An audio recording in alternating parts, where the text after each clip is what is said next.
Hey, what's up, y'all? Today I'm out here with my buddy Jay Christie, who I've known forever. Like 40 plus years or whatever. Today is sponsored by McDonald's. So got a little Dr. Pepper because he might have had too much beer last night, so we're taking a break. Drinking some other fountain pop, excuse me. Fountain pop. It's a new term I learned when I came to Michigan. For some of y'all, in Louisiana, everything's a Coke. So if Jay and I were out, or if he come over, I'm like, "Hey man, you want a Coke?" And he'd go, "Yeah." And I go, "What kind?" And he would tell me like, "Dr. Pepper, Sprite." Then we'd isolate it down to which flavor. Yeah. Because is it cherry Coke? Is it plain Coke? Regular Coke? New Coke? Old Coke? Exactly. Not Diet Coke. Never Diet Coke. Never Diet Coke. We don't want that stuff. All right, still Jay gets here. He's doing some work in the area. Called a month or so ago and was like, "Hey man, I'm going to be in the area. How far are you from here?" And decided to stop by, hang a couple of days. So we're super stoked to see him. So Jay actually surprised me with something in his pants. Would you like to show him, Jay? Sliding on down here. So anyway, knowing that Mr. Goad and I go way back, I have just been carrying around this around my wallet. It's a picture of him from his freshman year in school.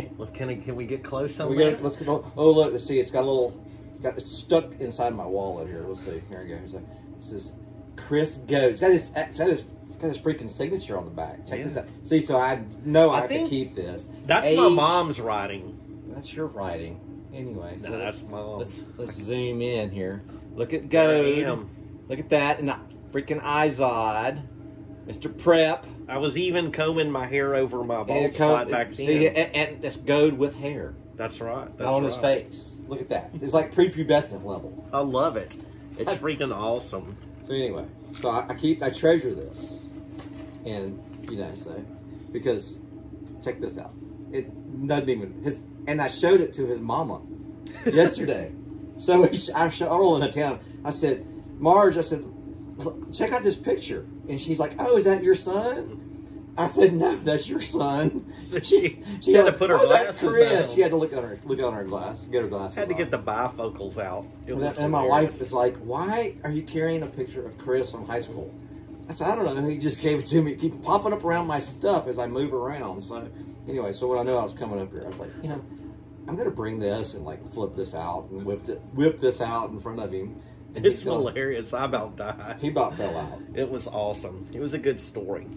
Okay, and I think when we were in high school, you sported one of your parents. That was a Monte Carlo, wasn't it? 78 Monte Carlo 305 dual exhaust glass packs. Yes. Blue interior.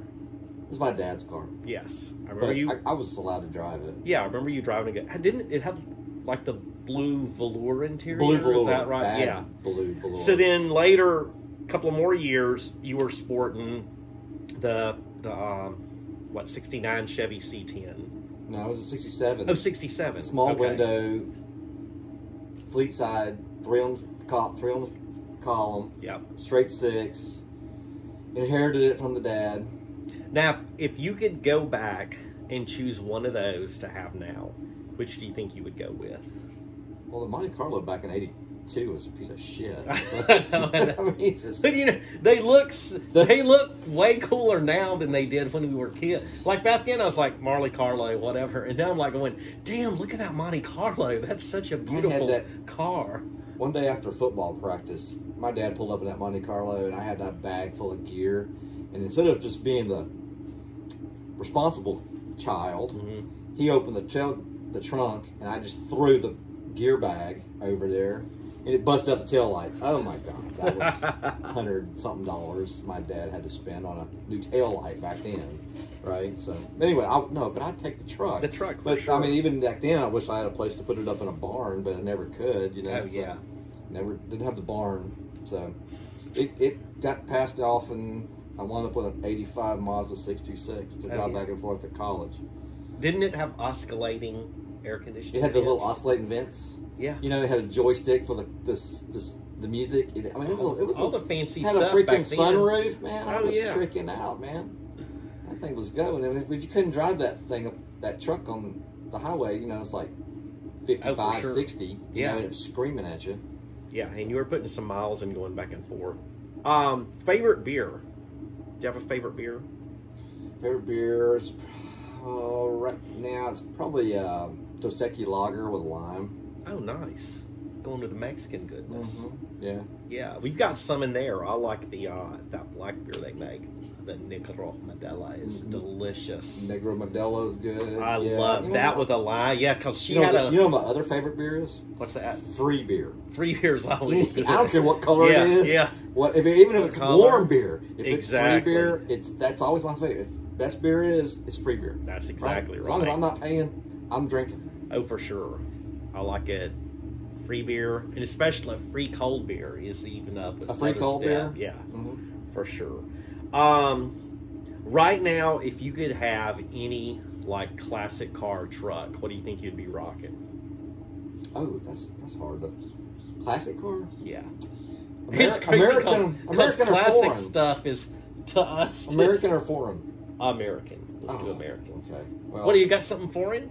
Yeah, I like a 240Z. Oh yeah. You know, orange. Yeah. You know, remember those? I get that for sure. Yeah. The 240s, 260s, and 280s are all super. Yeah, the 280s got really long and cumbersome looking, but anyway. Those things have got classic stupid car, expensive. probably just a, mid-60s Camaro, 67, 66 Camaro. Yeah. I mean, I'm cool with that. Yeah, those are cool. Know. But the doors, the hinges the doors are so big. It's like the 82 Camaro, 82 Monte Carlo. Yeah. The big doors and the freaking hinges were always like jacked up. You know, carrying all the weight of that steel. Your road bike right now, what are you rocking? Is it carbon fiber? What kind of frame? It's aluminum. It's aluminum? The carbon fiber I got crushed on. I got hit by a dog a couple years shit. ago and That's flipped right. and broke the frame. So now I'm riding back rocking aluminum. Back rocking a Cannondale aluminum. Are you still how many miles are you putting in? As many as you used to, or not as many as I used to? As many. It's fluctuated. So yeah, because I saw you were out at like Vodcall not long ago. Yeah, that's about a 30-mile ride. You know, a couple days a week. Heck yeah. Rolling, keeping it real. So I know you still get your hunt on, especially with your son and stuff. So if you could only hunt out of turkey, deer, or duck, which would you? Well, I don't duck hunt, so that's not. That knocks that out. So turkey or deer. Deer hunting is it's not as exciting as turkey hunting. So turkey hunting is the new jam. Exactly. Okay, because you can stalk, you get up and move around. Deer hunting is kind of boring and lame. Yeah. You know, you wait, doesn't corn out, you wait for them to show up, right? Yeah. And you're like, oh, there's a nice one. Let's shoot that one. Then the work begins. Exactly. Because then you got to clean it, get dirty, and everything. Now the turkey hunting is work all the way up to the point of, because cleaning a turkey takes nothing. It's like 5 minutes. You rip the breast out. So, but no, hunting turkey is elusive and tactical, and hunt and stalk and running and gunning and. You enjoy the shit out of that. Oh hell yeah, it's great. I like that. Rank in order of your favorite, which I can kind of figure this out. Bike, run, swim. Well, I don't swim. You keep coming up with these multiple choice questions. Duathlons. Cutting you off, yeah. I know the duathlons, because I know I was always like, have you ever done a triathlon? And you're like, I'm not doing that swimming shit. Turn around and swim back to the bank. Do my time chip up there to the race director said, I'm done with this shit. It's like Will Jordan's cousin Andy was in the Navy, and everyone was trying to get him. We were having the bomber bash at the road we in. Everyone's in the pool, and they're like, in the pool. He goes, dude, I'm in the Navy. I don't get in the water. And they're like, what? And he goes, yeah, if you're on the boat and you're in the water, it's a bad scene. I don't mess with water, bro. I don't mess with water. No, it's a bike run thing. Yeah. Heck yeah. So, monkey blood. Give the little cliff notes of that story. Okay, so about 1980 something, early 80s, Ida, Louisiana. Yeah. Line Creek, between Ida and Rodessa. Yeah. Up there in the northwest corner of BFE, Louisiana. Rolling hills. So anyway, Goad and I used to roll through up there on his grandparents' homestead there, farm something. How many acres was that? That's 20, 30 acres. Yeah, 20 and about 40. Yeah. So we were up there playing around, running and gunning, junior high, and just chasing guinea hens and shooting BB guns and 410s and stuff. So I had this old Schrade, good old blade, about 6 inches blade, right? And I was just whittling along with a piece of stick, shaving the bark off of it, and I caught on a knot, and it slipped, and it put a gash right across my finger right there. Scar's still there. And I said, I'm bleeding. And his grandma went and got this purple, I don't know, phthalate, mercurochrome, whatever. It was monkey blood. I don't know. Monkey blood. But she squirted that shit all over my hand. And this is like a week before school started. So when I started that school that fall, I had like purple fingers and stuff. And that stuff stained. I still kind of got it on there, I think. And you look now, and I think that stuff had like lead and mercury in it or some kind of... Well, it was called mercurochrome for a reason. Exactly. So it had mercury in it. It's like back in the day, take this aspirin made out of cocaine. Was that before, was that before OSHA? Yeah, way before. Way before. Do you remember one time, it is when you had the truck, the 67? Now, hold on, let's go back to the time. Oh, we were up there at the farm, and they were chasing the guinea hens, and I shot your ass in the back of the arm with a BB gun. Yes. And you screamed out something like, motherfucker, or something like that, or, oh shit, and Grandma heard it through the screen, and went, Chris, what'd you say? Come, you can't talk like that, or whatever. I'm like, he shot me in the arm. Shot him in the back of the arm. Like, right, just tagged his ass, you know, with a BB rifle at close range. Yeah, a Daisy Red Rider. Without a compass in the stock. We were just, running and gunning, man. Do you know, I've got that BB gun is in there. Oh, I've got it in the house. Okay, well, we can replicate that tonight, exactly. right? We'll do I'll chase you around the house, and I'll shoot you. We got to go. I don't know if there's guineas up here. We can get a duck. We got a blackbird. We got the geese. We got a blackbird for the geese. Yeah. We'll find a Canadian and pop Rogaroo the cat to come outside, and we can chase her around. I don't know if you remember this. It's when you had the truck, and you got a call from the Bossier Police Department saying you need to come up near the Bossier Mall. One of your friends is in trouble.